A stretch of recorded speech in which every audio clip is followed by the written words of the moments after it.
So Trump's new team have threatened to halt funding and have all kinds of other penalizing measures for colleges that support or tolerate anti-Semitism, such as, the chants of River to the Sea and the encampments and the intimidation of Jewish students. And imagine this, just one day after Trump takes office, Harvard settles 2 anti-Semitism lawsuits. They've settled them. I want to read to you the words of Shabbos Kestenbaum, who was one of those Harvard students who had brought one of those lawsuits. This is his statement on the settlement today. He said, "A year ago, I decided to sue Harvard over their blatant civil rights violations and normalization of anti-Semitism on campus. Although certain Jewish non-profits discouraged us, we charted a new path forward for young American Jewry, and I'm delighted there are now more than a dozen such cases filled by heroic Jewish students across the country. I'm deeply grateful for the 4 other plaintiffs at Harvard who decided to join me. Although I wish they weren't anonymous, their bravery is commendable.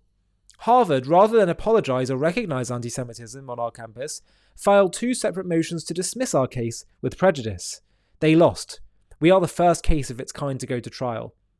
I'm happy that many of my demands, like the implementation of the IHRA definition and a partnership with an Israeli university, were met during the settlement negotiations. It's pathetic, however, that Harvard needed a lawsuit for this to happen. That being said, our country is suffering from a crisis of accountability, and the only way... Oh, sorry, looked like a video started playing there. He continues, that being said, our country is suffering from a crisis of accountability. The only way to defeat lawlessness is through punishment and discipline. Harvard must never even think about treating another student like the way they treated me. As such, we will depose Claudine Gay, Alan Garber, Marla Frederick, Penny Pritzker, and DEI admin under oath so they can explain to a jury why they allowed anti-Semitism to fester on a campus and why they ignored my cries for help. I look forward to discovery where we will uncover through emails, texts, meetings, and private correspondence just how much Qatar is funding Harvard, why anti-Semitic professors are promoted, and why students who harass Jews are never disciplined. Lastly, we'll be working closely with the Trump administration to ensure Harvard's endowment is taxed, its funds are withheld, and its faculty are properly disciplined. Harvard created this settlement to look like a PR win, so they can go to the Trump administration and say they fixed the problem. Nothing can be further from the truth. In fact, we'll be working with Trump's DOJ, Education Department, and Office of Civil Rights on this lawsuit to hold Harvard accountable. The fight has just begun. Stay tuned.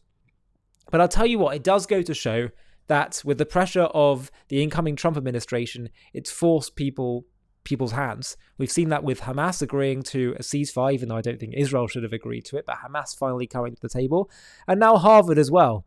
And it just goes to show that while the role of education and persuasion is so important, you also sometimes need stick as well as carrot. And it really goes to show that sometimes when people feel that their interests will be not aligned, or that they will get hurt by doing things that are, let's say, hostile to Jewish students in this case, or whatever the interest may be, it shows the power of peace through strength. That when people feel there's a sense of you're not going to budge, you're not going to appease, you really can get movement there. And that's why Judaism teaches absolutely that when it comes to warfare, when it comes to people trying to hurt you, kill you, push you down, you cannot budge, because the more you budge, the more they push you further. It should be pretty straightforward that that's the case, but it seems that some people seem to think otherwise. The lesson of history is clear. When it comes to an aggressor, appeasement never works. Hi, thank you so much for watching. To watch another one, click here. To stay up to date with all our content, click here to subscribe. And if you're able to, you can help support JTV to grow and grow by clicking join below this video, where you can become a member and get perks including early access to videos and private live discussions with me. But most of all, you'll be partnering with us on our mission to change the world.